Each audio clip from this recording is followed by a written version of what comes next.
Il-Prim Ministru Roberta Vela awgura lil Roberta Metsola għal ħatra mill-ġdid tagħha fil-kariga ta' President tal-Parlament Ewropew. F'kummenti ma' TVM News, Dr. Vela qal minkejja li fl-aħħar xhur kien hemm diverġenzi dwar numru ta' temi, madanakollu sostna li ġimgħatilu meta bdew diskussjoni dwar min kellu jokkupa l-erba' karigi ewlenin fl-Unjoni Ewropea għalih l-għażla kienet waħda ċara, dik li l-interess nazzjonali għandu dejjem jipprevali. Qal li waqt li fuq naħa kien hemm diverġenzi fl-istess waqt kien hemm Maltija li se tissejjaħ biex timla mill-ġdid waħda mill-ogħla karigi. Sostna li għalih l-interess nazzjonali immili ta' favur li appoġġja b'mod b'saħħtu in-nomina tagħha. Mistoqsi minn TVM News dwar iż-żewġ astensjonijiet minn MPs Laburisti, Dr. Vela nota li dawn astjenew ma votawx kontra u taw l-ispjega tagħhom. Tenna li d-diskussjoni dwar il-ħatrit bdiet ġimgħat ilu l-pożizzjoni tiegħu kienet ċara kemm internament u kemm pubblikament dwar min kellu jkun f'dawn il-karigi fosthom dik tal-President tal-Parlament Ewropew. Dr. Vela qal li fejn ikun hemm il-Gvern se jibqa' jirreġistra d-diverġenzi ma saħaq li l-interess nazzjonali għandu dejjem jipprevali.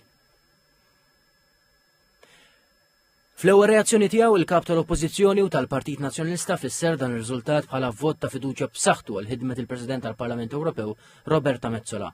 Wera ruħu kburi li b'dan il-vot Maltija reġgħet ingħatat mandat biex tmexxi l-Parlament Ewropew. Qal il-poplu Malti jinsab sodisfattu kburi li Maltija ngħatat dan il-vot ta' fiduċja.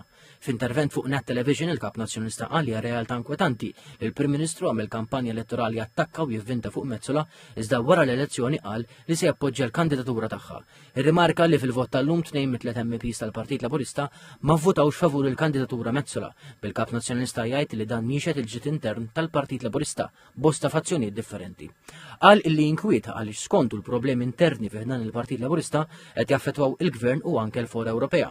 F'dan il-kuntest qal li Dr. Vela tilef il-kontroll tal-Gvern u saħansitra tal-Europarlamentari tiegħu.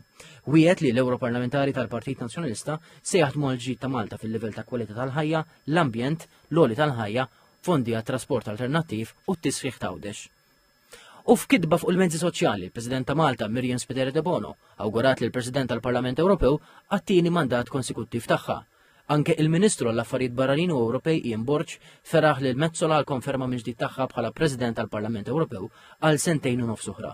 F'kitba fuq X il-Ministru enfasizza s-sinifikat tal-2024 bħala sena importanti għal Malta fil-waqt li nota l-rwol tal-pajjiż fil-Kunsill tas-Sigurtà tan-Nazzjonijiet Uniti, iċ-Chairpersonship Maltija li jmiss tal-OSCE u tmexxija ta' Metsola fih dan il-Parlament Ewropew.